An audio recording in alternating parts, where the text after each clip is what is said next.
A'udzu billahi minasyaitonir rajim. Bareng-bareng semua.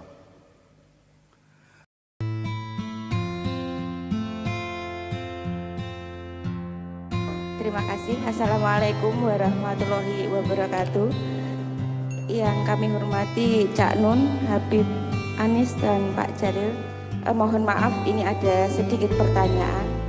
Bagaimanakah cara supaya kita mengenal Allah lewat diri pribadi kita sendiri? Hanya itu Pak. Mohon maaf atas pertanyaannya. Wassalamualaikum warahmatullahi wabarakatuh. Jadi misalnya dalam hidup kita mengalami ada dua tahap.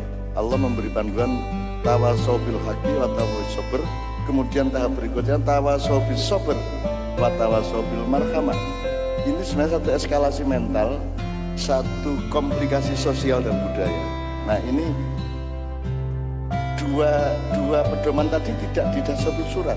Maka kalau baca Quran itu jangan hanya close up, karena ada jodohnya ayat ini yang ada di surat jauh banget ada. Jadi membaca Quran itu tidak akademis. Kalau Anda tidak seperti Anda sekolah di kampus, kamu mempelajari sapi misalnya, bikin skripsi tentang sapi, ojo maca Al-Baqarah, Quran bab sapi. Anda mau mempelajari Nabi Musa, justru bacalah surat Ibrahim.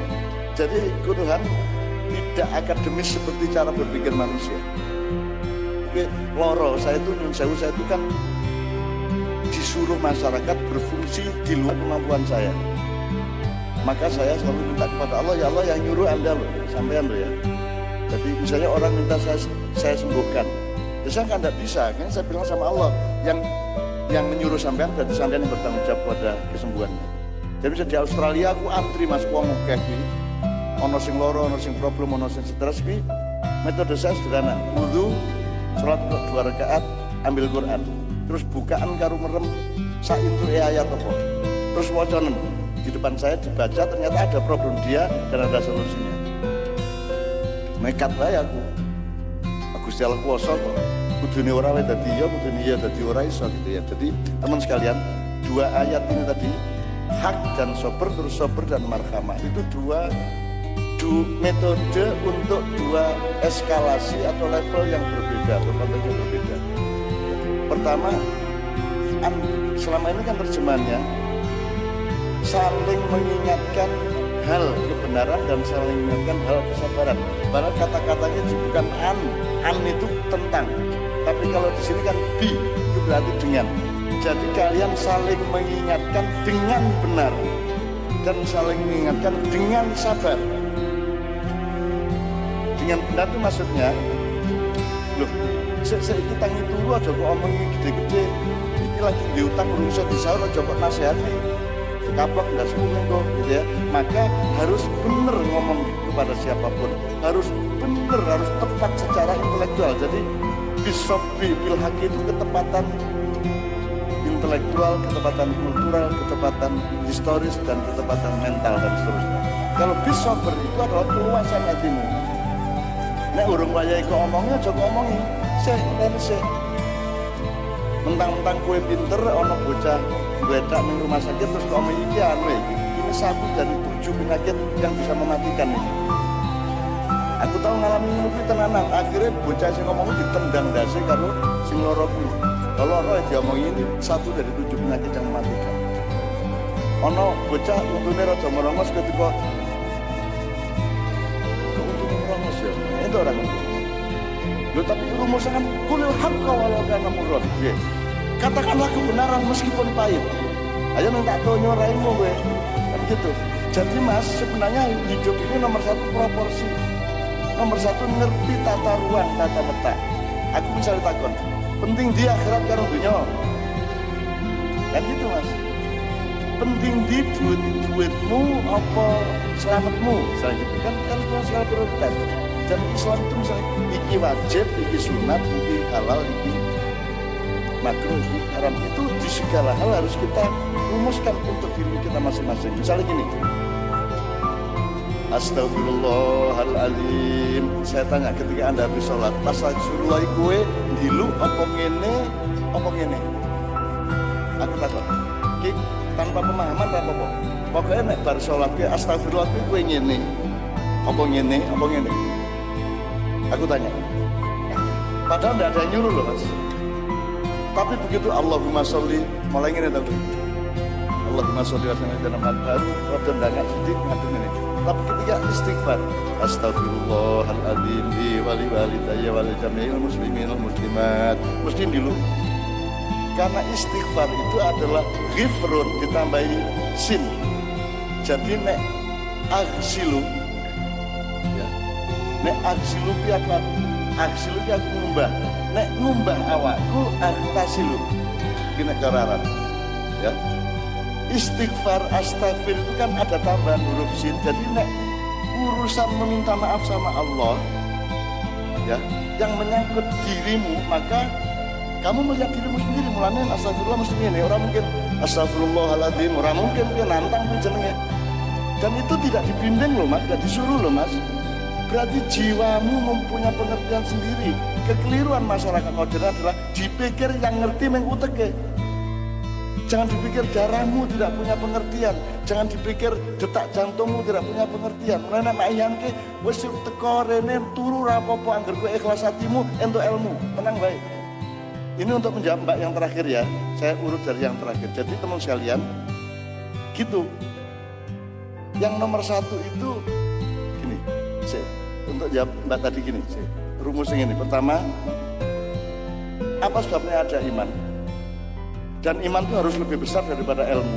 Bahkan jumlahnya mungkin iman tidak terhingga, ilmu ada jumlahnya. Tapi kalau iman tidak terhingga, infinitas. Kenapa mas? Banyak mana yang Anda ketahui dan yang tidak Anda ketahui. Bisa Anda menghitung yang Anda tidak ketahui. Yang Anda ketahui bisa dihitung. Ono kelas, ono dokter, ono profesor. Nek sing tidak Anda ketahui bisa dihitung enggak? Maka iman tidak terhingga. Karena untuk yang bisa Anda ketahui Anda pakai ilmu, untuk yang tidak bisa Anda ketahui pakai iman. Itu sebabnya kita beriman. Nah sekarang aku takut sama mbak, Allah itu termasuk yang bisa Anda ketahui apa tidak bisa diketahui? Ketika sampai menemukan bagaimana menemukan Tuhan, ini dalam konteks ilmu apa iman?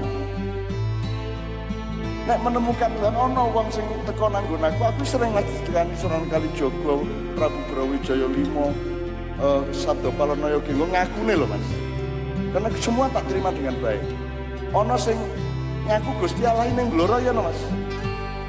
Ning panggung ya, kan ada. Saya Allah Subhanahu wa taala. Saya lahir di Blora. Piye kuwi?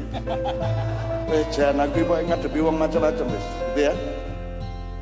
Mbak, menemukan Allah itu ada beberapa level. Menemukan dalam arti melihat, mendengar, atau yang materialistik, atau yang jasadiah. Ada menemukan dalam arti merasakan dengan perasaan dan hati. Kolfuat, atau 3 lapis hati. Kolbun, fuadun, dhokun. Terus mengetahui, menemukan secara akal, secara logika atau intelektual, itu juga mengetahui. Menemukan lagi secara lebih dalam. Nah padahal Allah punya rumus. Allah itu la tudrikul absar wa huwa yudrikul absar wa huwal latiful khabir. Definisinya Allah, dia menunjukkan dirinya sendiri. Allah itu tidak bisa dilihat oleh semua makhluknya.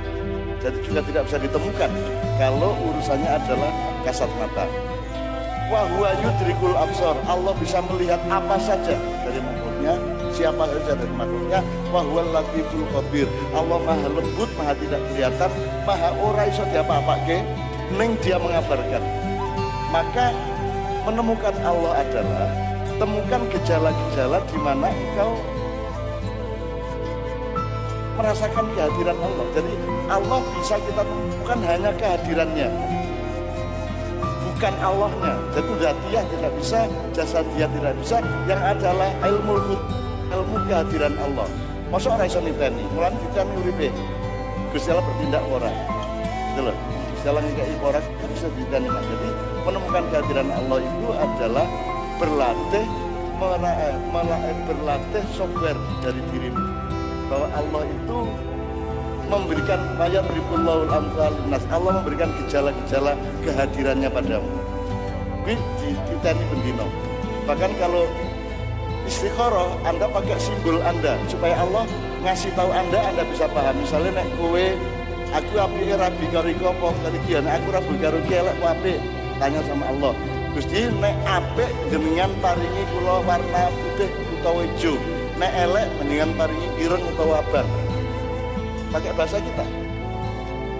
Itu bisa tak ceritani dawa soal itu, tapi kita harus pakai bahasa kita. Tapi tidak menemukan Allah dalam arti material. Tadi kan istighfar tadi gitu. Ketika astagfirullahaladzim berarti Allah ada di dalam diri kita. Tapi ketika Allahumma sholli ala sayyidina Muhammad, Allah ada di aras alam semesta kita tuding begini. Jadi sekarang saya tanya, Allah di mana? Ketika Anda mengatakan ya Allah, berarti dia orang kedua. Dia kedua. Ya, misalnya ini la ilaha illallah, berarti Allah orang ketiga, tidak ada Tuhan selain Allah. Tapi kalau wiritannya la ilaha illa anta, berarti Allah di depan Anda, dia kedua. Terus lah apa ya kesalahan yang ngarepmu? Yang mana? Allah di dalam ruang atau ruang di dalam Allah? Ayo Mas. Ruang di dalam Allah. Jadi kalau kita ngomong di sana Allah, gue jane neng istilah, gue neng gampang kewe, jane orang neng kono. Karena kita semua dan galaksi Milky Way semua itu ada di dalam Allah. Maka cari di ayat Quran yang filah, bukan fi barokatillah, fi sabilillah. Gue isi roto teknisnya itu sana filah, ya. Misalnya alladzina jahadu fina lana dialnahum subulana. Kalau Allah sudah mengatakan di dalamku, itu dhuwur banget. Amulane wiritane para sufi ning pati mbiyen, ning cekar jalak ning ndi kae, bila ilaha illa ana iku medeni. Sesi itu jenar bareng biyen kene. Wiritane la tidak ada Allah kecuali aku. Ketika ngomong aku bukan situ jenar. Ketika ngomong aku dia sudah bukan sesi jenar. Ketika ngomong aku tidak ada Tuhan selain aku, itu dia sudah dalam tauhid bila. Iki nek digawe pelajaran nang sekolah modar iki. Bisa menyesatkan banyak orang kan. Makanya Sunan Kalijaga merekayasa bagaimana caranya supaya dibungkam ini sesi jenar. Padahal sesi jenar kuwi ya dake dhewe. Dake dhewe kuwi mung acting kuwi. Untuk memberi peringatan kepada umat Islam berikutnya, kowe hati-hati nek tekan kene. Nek la ilaha illallah oke, la ilaha anta isi oke, nek la ilaha illa ana kuwi ora kabeh wong iso ngrasa. Kayak gitu ya Mbak ya. Jadi menemukan Allah itu pokoknya Anda punya rasa mesra terus sama dia. Nanti lama-lama Allah yang memperkenalkan allamal insana ma lam ya'lam. Pokoknya Allah sing nguruhi sing kowe ora ngerti. Itu janjinya Allah sendiri gitu ya Mbak ya. Aja terus rumangsane Allah ku teko karo kowe nggawa rambutnya gondrong putih nganggo serban, brongose menyilang. Ora ono. Karena banyak orang yang ngaku Tuhan di depan saya. Maka Fir'aun adalah orang yang terbodoh di dunia, bukan orang yang terhebat di dunia. Karena dia dituhankan oleh lingkungannya dan dia mau. Nek wong gelem di Gusti Allah iki lak sak goblok-gobloke wong to Mas. Jadi mulai hari ini Anda tahu bahwa Fir'aun itu bukan orang hebat. Fir'aun itu orang yang paling tidak tahu diri sehingga dia bodoh. Maka dia mau dianggap Tuhan oleh Haman. Yang ngatur semua urusan di kerajaannya itu adalah Haman, Perdana Menteri, dan Korun, para konglomerat. Ya. Dan urusan semua, apa mahkamah apapun, urusan yang mengurus itu yang merekayasa itu adalah Haman sama Korun. Fir'aun ini jane mendinggo boneka-boneka wae. Gitu loh. Anda menerjemahkan atau tidak monggo sak karep sampean. Tapi pokoknya seperti itu Mas, gitu ya Mbak ya.